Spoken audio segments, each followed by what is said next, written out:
नमस्कार दोस्तों, मैं अर्जुन आपका स्वागत करता हूँ स्टे बाय अर्जुन के यूट्यूब चैनल में। तो दोस्तों, आज की हमारी क्लास है राष्ट्रपति के बारे में। जो है दोस्तों, आज की हमारी तीसरी क्लास है।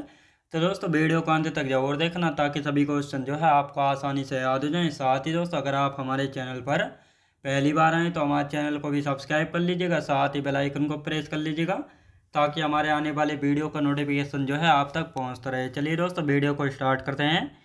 तो आज की क्लास में हम जानने वाले हैं राष्ट्रपति के बारे में, और आज की हमारी तीसरी क्लास है। और आज ही की क्लास में जो है राष्ट्रपति को हम ख़त्म करने वाले हैं। तो दोस्तों, यहाँ पे हम हेडिंग डाल लेते हैं राष्ट्रपति।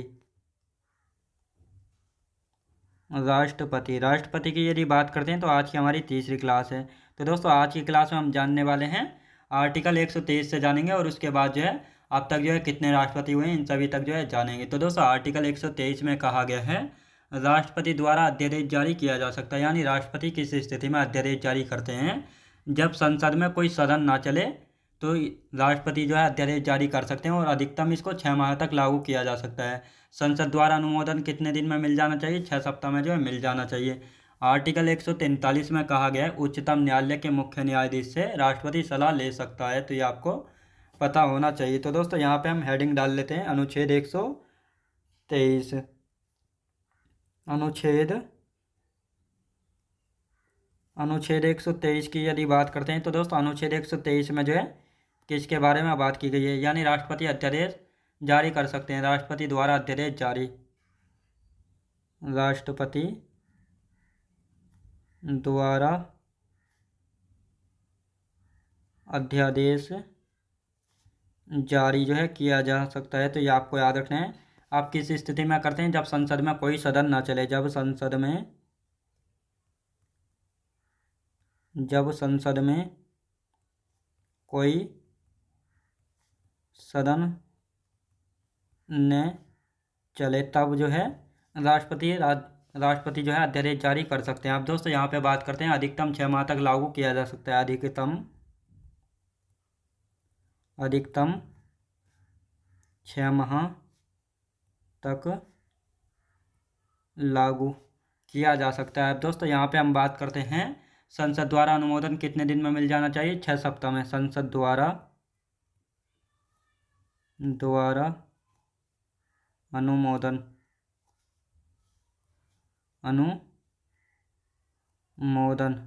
होता है दोस्तों अप्रूवल। तो 6 सप्ताह में मिल जाना चाहिए। 6 सप्ताह में कितना दोस्तों? 6 सप्ताह में जो है मिल जाना चाहिए। अब दोस्तों, यहाँ पे हम बात करते हैं अनुच्छेद 143 की, यानी आर्टिकल 143 की यदि बात की जाए तो आर्टिकल 143 में जो है किसके बारे में चर्चा की गई? तो दोस्तों, यहाँ पे हम बात करते हैं कि उच्चतम न्यायालय के मुख्य न्यायाधीश से राष्ट्रपति सलाह ले सकते हैं। उच्चतम न्यायालय के मुख्य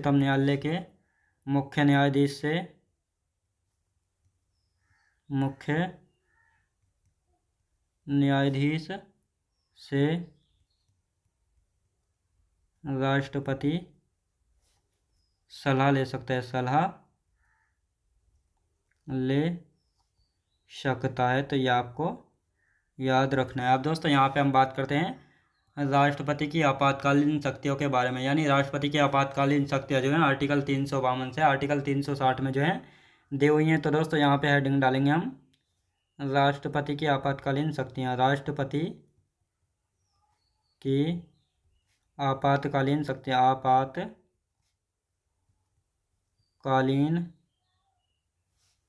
शक्तियाँ।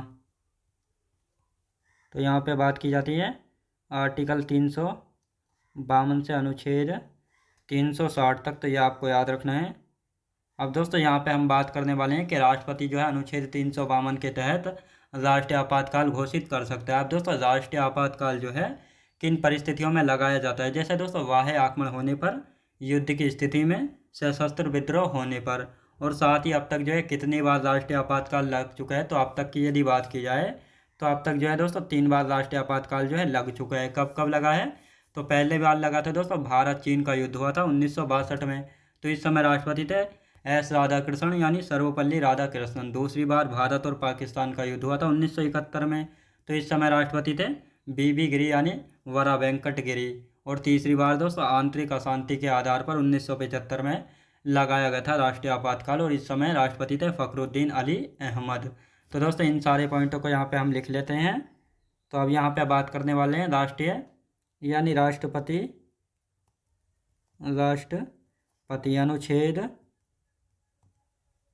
अनुच्छेद 352 के तहत 352 के तहत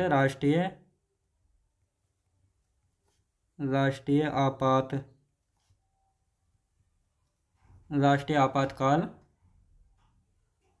घोषित कर सकता है। राष्ट्रीय आपातकाल जो है घोषित कर सकते हैं। तो ये आपको याद रखना है। आप दोस्तों राष्ट्रीय आपातकाल किन परिस्थितियों में लगाया जाता है? तो जैसे बाह्य आक्रमण होने पर, बाह्य मतलब बाहरी आक्रमण होने पर, बाहरी आक्रमण होने पर, और साथ ही दोस्तों युद्ध की स्थिति होने पर, युद्ध की स्थिति में, क्या दोस्तों? युद्ध की स्थिति में। और साथ ही दोस्तों तीसरा पॉइंट है सशस्त्र विद्रोह होने पर, सशस्त्र विद्रोह होने पर, सशस्त्र विद्रोह होने पर। तो ये आपको याद रखना है। आप दोस्तों यहाँ पे बात करते हैं अब तक जो है कितनी बार राष्ट्रीय आपातकाल लग चुका है। अब तक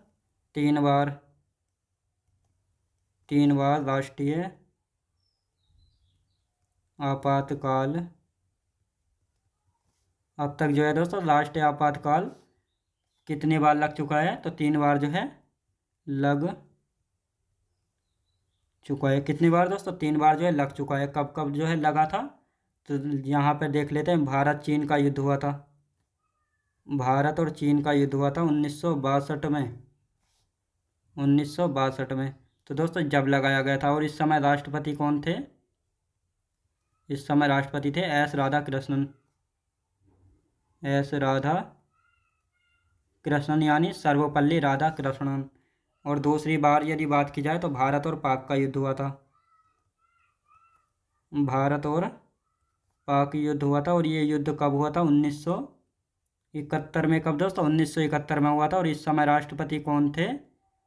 तो इस समय राष्ट्रपति की यदि बात की जाए तो बीबी गिरी थे। कौन दोस्तों? बीबी गिरी, वरा वेंकट गिरी। तो ये आपको याद रखना है। अब दोस्तों यहाँ पे तीसरी बार की यदि बात करते हैं तो तीसरी बार हुआ था आंतरिक अशांति के कारण, आंतरिक अशांति के आधार पर, अशांति के आधार पर 1975 में। कब दोस्तों? 1975 में। और इस समय राष्ट्रपति कौन थे? इस समय राष्ट्रपति थे दोस्तों फखरुद्दीन अली अहमद। कौन थे दोस्तों? फखरुद्दीन अली अहमद, फखरुद्दीन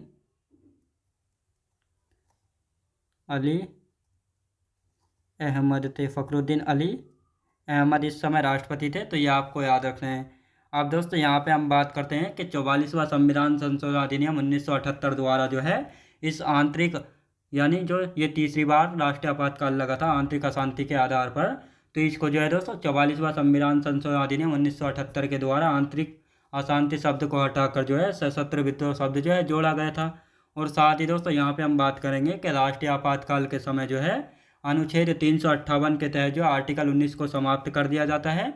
और राष्ट्रीय आपातकाल एक बार में केवल 6 बार लगाया जा सकता है, और बाद में जो है इसको 6-6 महीने करके जो है बढ़ाया जा सकता है। राष्ट्रपति द्वारा जो है राष्ट्रीय आपातकाल को संसद द्वारा जो है 1 माह या 30 दिन में जो अनुमोदन या अप्रूवल जो है मिल जाना चाहिए। जब संसद द्वारा अप्रूवल मिल जाता है तभी जो है राष्ट्रपति शासन लग सकता है, यानी राष्ट्रीय आपातकाल जो है लग सकता है। तो ये आपको याद रखना है। और साथ ही राष्ट्रीय आपातकाल में अनुच्छेद 359 के द्वारा जो है अनुच्छेद 20 एवं 21 को छोड़कर जो है बाकी सभी मौलिक अधिकार राष्ट्रपति द्वारा समाप्त कर दिए जाते हैं। तो दोस्तों इन सभी को अब यहाँ पे हम लिखेंगे और इसके बाद इनका रिवीजन करेंगे। तो दोस्तों यहाँ पे हम बात करते हैं आर्टिकल 44, आर्टिकल 44 की यदि बात करते हैं, आर्टिकल 44 नहीं यानी 44वां संविधान संशोधन, 44वां संविधान संशोधन, 44वां संविधान संशोधन अधिनियम 1978 के द्वारा 1978 द्वारा जो है आंतरिक अशांति शब्द को हटाकर आंतरिक अशांति शब्द को हटाकर शब्द को दोस्तों हटाकर, यानी आंतरिक शब्द को जो है हटाकर, साथ ही दोस्तों सशस्त्र विद्रोह शब्द जोड़ा गया था। सशस्त्र विद्रोह शब्द जोड़ा गया था। तो यह आपको याद रखना है। आप दोस्तों यहाँ पे हम बात करते हैं राष्ट्रीय आपातकाल के समय। राष्ट्रीय आपातकाल के समय, राष्ट्रीय आपातकाल के समय की यदि बात की जाए तो यहाँ पे अनुच्छेद 358 के तहत, अनुच्छेद 358 के तहत अनुच्छेद 19 को समाप्त कर दिया जाता है। अनुच्छेद 19 को समाप्त कर दिया जाता है। तो ये आपको याद रखना है कि आर्टिकल 358 के तहत जो है राष्ट्रीय आपातकाल के समय अनुच्छेद 319 को जो है समाप्त जो है कर दिया जाता है। तो ये आपको याद रखना है। अब दोस्तों यहाँ पे हम बात करते हैं राष्ट्रीय आपातकाल एक बार में केवल 6 माह तक लागू किया जा सकता है। राष्ट्रीय आपातकाल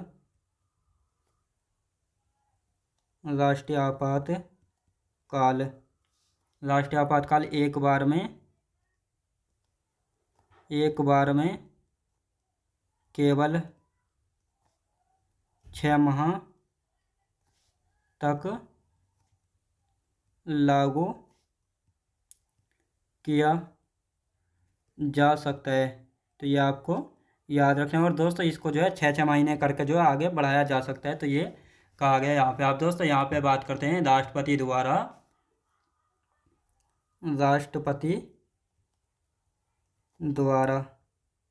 यानी राष्ट्रपति द्वारा राष्ट्रीय आपातकाल को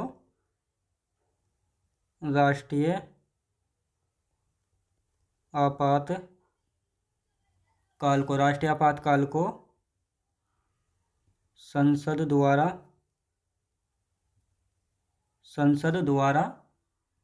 1 माह या 30 दिन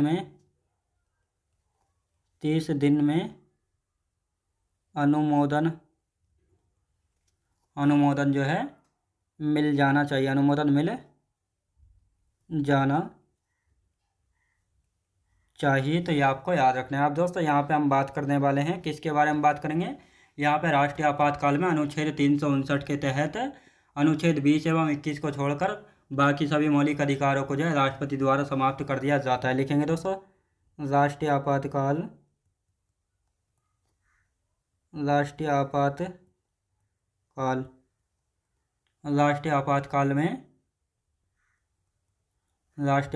में अनुच्छेद 359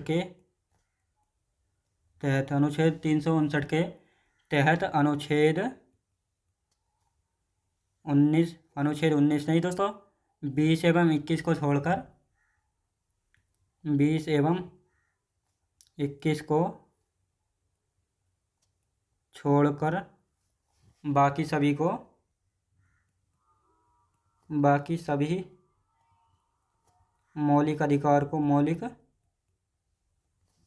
अधिकारों को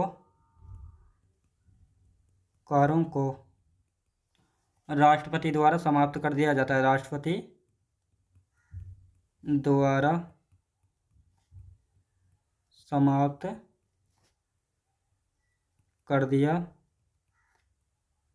जाता है। तो ये आपको याद रखना है। अब दोस्तों यहाँ पे हम बात करते हैं आर्टिकल के बारे में, यानी आर्टिकल 356 के बारे में लिख लेते हैं, फिर आगे की इसके बारे में राष्ट्रपतियों के बारे में जानेंगे कि अब तक जो है कितने राष्ट्रपति हुए हैं भारत में। दोस्तों अब यहाँ पे बात करते हैं अनुच्छेद 356 अनुच्छेद 356 की यदि यहाँ पे हम बात करेंगे दोस्तों, अनुच्छेद 356 की, तो इसमें कहा गया है राष्ट्रपति शासन संसद द्वारा 2 माह या 60 दिन में जो है लगाया जा सकता है। याद रखें दोस्तों, यानी राष्ट्रपति शासन को जो है संसद द्वारा 2 माह या 6 यानी 60 दिन में जो है अनुमोदन मिल जाना चाहिए, और ये राज्यपाल की सिफारिश पर जो है लगाया जाता है। इसे अधिकतम 3 साल के लिए लागू किया जा सकता है, और सबसे पहले पंजाब में लगा था, यानी जब पहले पंजाब पेप्स हुआ करता था तो वहाँ पर जो 1961 में लगाया गया था। सर्वाधिक बार मणिपुर में लगाया 11 बार, और उसके बाद उत्तर प्रदेश में लगाया गया है। तो दोस्तों आप पहले इसकी थ्योरी लिख लेते हैं, फिर अच्छे से इसके बारे में जानेंगे। राष्ट्रपति शासन, बस ये याद रखना है कि राष्ट्रपति शासन जो है किस आर्टिकल के तहत लगाया जाता है, तो ये आर्टिकल 356 के तहत लगाया जाता है, राज्यपाल की सिफारिश पर। राज्यपाल की सिफारिश पर, राज्यपाल की सिफारिश पर जो है लगाया जाता है। अब दोस्तों यहाँ पे बात करते हैं संसद द्वारा, संसद द्वारा 2 माह या 60 दिन में, 60 दिन में अनुमोदन मिल जाना चाहिए। अनुमोदन क्या होता है दोस्तों? अनुमोदन यानी अप्रूवल जो है मिल जाना चाहिए। अब दोस्तों यहाँ पे हम बात करते हैं, इसे अधिकतम 3 साल के लिए लगाया जा सकता है। इसे अधिकतम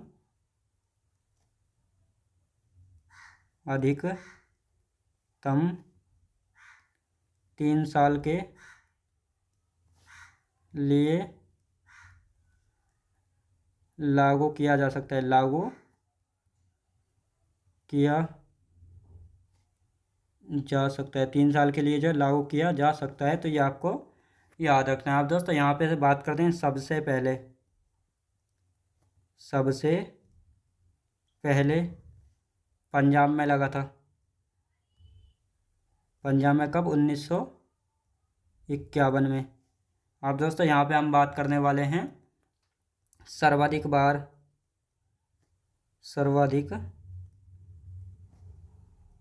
सर्वाधिक बार कहाँ पे लगा है? मणिपुर में। मणिपुर में लगा है 11 बार, और इसके बाद दोस्तों उत्तर प्रदेश में 10 बार। उत्तर प्रदेश में 10 बार। कितनी बार? 10 बार। अब दोस्तों इसका एक बार रिवीजन कर लेते हैं, फिर राष्ट्रपतियों के बारे में जानेंगे, कौन सा राष्ट्रपति जो है। तो दोस्तों यहाँ पे अब बात करते हैं, आर्टिकल 123 में कहा गया है कि राष्ट्रपति द्वारा जो है अध्यादेश जारी किया जा सकता है। किस स्थिति में? जब संसद में कोई सदन ना चले, तब राष्ट्रपति द्वारा जो है अध्यादेश जारी किया जा सकता है, और ये अधिकतम 6 माह तक लागू किया जा सकता है, और संसद द्वारा अनुमोदन मिल जाना चाहिए 6 सप्ताह में। तो ये आपको याद रखना है। आर्टिकल 143 में कहा गया है, उच्चतम न्यायालय के मुख्य न्यायाधीश से राष्ट्रपति सलाह ले सकते हैं। आप चाहें वे माने या न माने, ये राष्ट्रपति के ऊपर है, लेकिन सलाह ले सकते हैं। राष्ट्रपति की आपातकालीन शक्तियों की बात की जाए तो इनको 352 से लेकर आर्टिकल 360 तक देखेंगे। तो यहाँ पे कहा गया है, राष्ट्रपति अनुच्छेद 352 के तहत राष्ट्रीय आपातकाल घोषित कर सकते हैं। अब ये राष्ट्रीय आपातकाल घोषित जो है किन परिस्थितियों में किया जाता है? जैसे बाह्य आक्रमण होने पर, यानी भारत का किसी बाहरी देश से, बाहरी देश भारत पर कोई आक्रमण करता है तो उस स्थिति में लगाया जा सकता है। युद्ध की स्थिति होने पर, यानी जब भारत का किसी पड़ोसी देश से युद्ध चल रहा हो तभी लगाया जा सकता है राष्ट्रीय आपातकाल। सशस्त्र विद्रोह होने पर, यानी जब भारत देश में लोग जो है शस्त्र उठाकर जो है विद्रोह करने लगते हैं, तो उस मामले में जो है राष्ट्रीय आपातकाल लगाया जा सकता है। तो इन परिस्थितियों में राष्ट्रीय आपातकाल जो है लगाता है राष्ट्रपति, आर्टिकल 352 के तहत। और अब तक जो है 3 बार राष्ट्रीय आपातकाल जो है लगाया जा चुका है। कि कब कब जो है लगाया गया था? तो पहले जो है भारत चीन युद्ध हुआ था 1962 में, जब राष्ट्रपति थे एस राधाकृष्णन, तब लगाया गया था। दूसरी बार भारत और पाकिस्तान का युद्ध हुआ था 1971 में, जब राष्ट्रपति थे बीबी गिरी, तो इस समय लगाया गया था। तीसरी बार जो है आंतरिक अशांति के आधार पर 1975 में, और इस समय राष्ट्रपति थे फखरुद्दीन अली अहमद, तो तीसरी बार जब लगाया गया था। अब यहाँ पे बात करते हैं दोस्तों, यानी 44वां संविधान संशोधन अधिनियम 1978 के द्वारा जो है आंतरिक अशांति शब्द को हटाकर जो है, यानी जो तीसरी बार आपातकाल लगाया गया था इसी वजह से आंतरिक अशांति के कारण, लेकिन यहाँ पर एक संशोधन किया गया था 44वां संविधान संशोधन अधिनियम 1978 के द्वारा। आंतरिक अशांति शब्द को हटाकर जो है सशस्त्र विद्रोह शब्द जो है जोड़ दिया गया था। और यहाँ पे दोस्तों राष्ट्रीय आपातकाल के समय जो है अनुच्छेद 358 के तहत अनुच्छेद 19 को जो है समाप्त कर दिया जाता है। तो ये भी आपको याद रखना है। राष्ट्रीय आपातकाल एक बार में केवल 6 माह के लिए जो है लगाया जा सकता है और इसके बाद इसको 6-6 माह करके जो है बढ़ाया जाता है। राष्ट्रपति द्वारा जो है राष्ट्रीय आपातकाल को संसद द्वारा 1 माह या 30 दिन में जो है अनुमोदन मिल जाना चाहिए। कितने दिनों में? 1 माह या 30 दिन में अनुमोदन जो है मिल जाना चाहिए। और साथ ही दोस्तों राष्ट्रीय आपातकाल के यानी राष्ट्रीय आपातकाल में अनुच्छेद 359 के तहत जो है अनुच्छेद 20 व 21 को छोड़कर जो है बाकी सभी मौलिक अधिकारों को राष्ट्रपति द्वारा जो है समाप्त किया जाता है। यानी यहाँ पे कहा गया है जब राष्ट्रीय आपातकाल होता है तो यहाँ पे अनुच्छेद 359 के तहत जो है अनुच्छेद 20 और 21 को छोड़कर राष्ट्रपति बाकी सभी मौलिक अधिकारों को समाप्त कर दिया जाता है। अनुच्छेद 356 की यदि बात की जाए तो यहाँ पर जो है राष्ट्रपति शासन के बारे में बताया गया है। अब दोस्तों राष्ट्रपति शासन किन परिस्थितियों में लगाया जाता है? तो यहाँ पर राज्यपाल की सिफारिश पर जो है लगाया जाता है। जब किसी राज्य में जो है राज्य सरकार जो है संविधान के विरुद्ध यानी असंवैधानिक रूप से जो है कार्य करती है तो वहाँ पर जो है राज्यपाल सिफारिश अगर करता है कि इस राज्य में जो है सरकार असंवैधानिक रूप से चलाई जा रही है तो वहाँ पर जो है राज्यपाल की सिफारिश से राष्ट्रपति शासन लगा सकता है यानी राज्य सरकार को जो है सस्पेंड कर सकता है यानी समाप्त कर सकता है। तो दोस्तों यहाँ पर जो है संसद द्वारा इसको राष्ट्रपति शासन के लिए 2 माह या 60 दिन में अनुमोदन मिल जाना चाहिए। अगर संसद 2 महीने या 60 दिन में अनुमोदन या अप्रूवल नहीं देती है तो राष्ट्रपति शासन नहीं लगेगा और इसे जो है अधिकतम 3 साल के लिए लगाया जा सकता है। सबसे पहले कहाँ पर लगा था? पंजाब में लगा था 1961 में। दोस्तों पंजाब जो है 1960 में बना था लेकिन ये पहले पेप्सू हुआ करता था यानी पेप्सू हुआ करता था तो यहाँ पर जो 1951 में लगा था। लेकिन पंजाब कब बना था? तो पंजाब जो 1966 में बना था। अब दोस्तों यहाँ पे हम बात करते हैं सर्वाधिक बार यानी सबसे ज़्यादा बार जो है किस राज्य में राष्ट्रपति शासन लगा है? तो मणिपुर में लगा है 11 बार। दूसरी बार उत्तर प्रदेश में 10 बार जो है लगाया गया है। अब दोस्तों यहाँ पे हम बात करने वाले हैं राष्ट्रपति और उनके महत्वपूर्ण तथ्य। तो यहाँ पे हेडिंग डाल लेंगे राष्ट्रपति एवं महत्वपूर्ण तथ्य। राष्ट्रपति एवं महत्वपूर्ण तथ्य यानी कौन से राष्ट्रपति से जो है कौन से महत्वपूर्ण तथ्य जो है जुड़े हुए हैं। तो यहाँ से क्वेश्चन बन जाता तो इसलिए हम इनको जो है एक लिस्ट बना के यहाँ पे लिख लेंगे। तो सबसे पहले हम दोस्तों यहाँ पे बात करने वाले हैं किसके बारे में?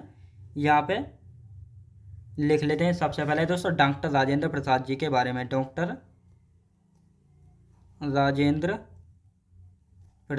राजेंद्र प्रसाद की यदि बात की जाए तो डॉक्टर राजेंद्र प्रसाद जो है भारत के प्रथम राष्ट्रपति थे। भारत के प्रथम राष्ट्रपति थे यानी भारत के प्रथम राष्ट्रपति कौन थे? डॉक्टर राजेंद्र प्रसाद थे। अब दोस्तों साथ ही एकमात्र राष्ट्रपति थे, एकमात्र राष्ट्रपति जो 2 बार राष्ट्रपति बने थे, जो 2 बार राष्ट्रपति बने। और साथ ही दोस्तों इनको भारत रत्न कब मिला था? भारत रत्न की यदि बात की जाए तो 1962 में जो है इनको भारत रत्न दिया गया था डॉक्टर राजेंद्र प्रसाद जी को। अब दोस्तों यहाँ पे बात आती है दूसरे कौन थे? Doctor S Radhakrishnan. Doctor S Radhakrishnan यानी सर्वपल्ली राधाकृष्णन जो है दूसरे वो राष्ट्रपति जो है बने थे। कौन से? दूसरे राष्ट्रपति थे। अब यहाँ पे बात करते हैं पहले उपराष्ट्रपति हैं ये पहले उपराष्ट्रपति थे जो कि राष्ट्रपति बने थे, जो राष्ट्रपति बने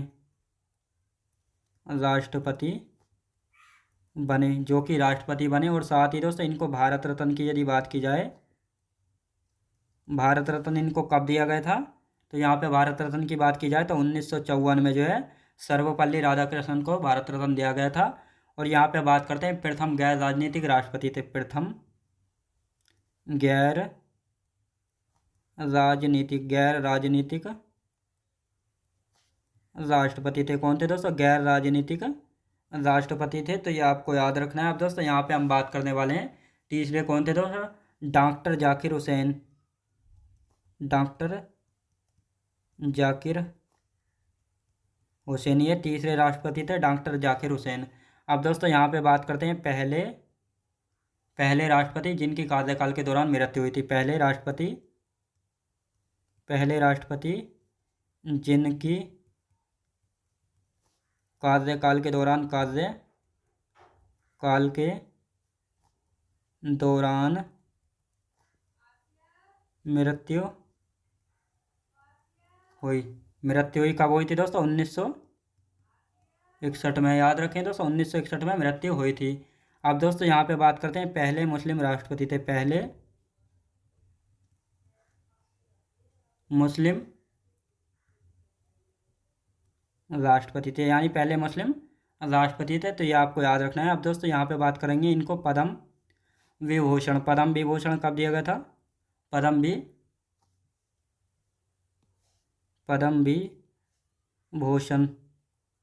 पद्म विभूषण की यदि बात की जाए तो इनको पद्म विभूषण जो है 1954 में दिया गया था। कब? 1954 में। लेकिन भारत रत्न की यदि बात की जाए तो भारत रत्न इनको कब दिया गया था? तो भारत रत्न इनको जो है 1963 में दिया गया था। कब दोस्तों? 1963 में जो है दिया गया था। अब दोस्तों यहाँ पे हम बात करते हैं वरा वेंकट गिरी के बारे में। वरा वेंकट गिरी, जिनको बीवी गिरी के नाम से जो है जाना गया है। तो दोस्तों यहाँ पे हम बात करते हैं भारत के पहले कार्यवाहक राष्ट्रपति थे। भारत के पहले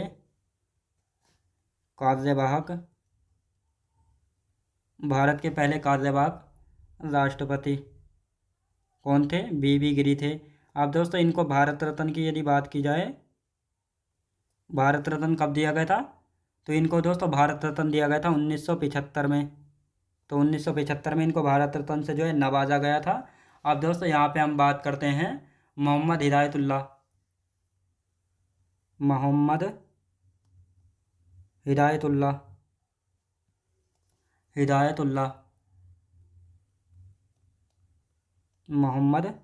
हिदायतुल्लाह की यदि बात की जाए तो ये सर्वोच्च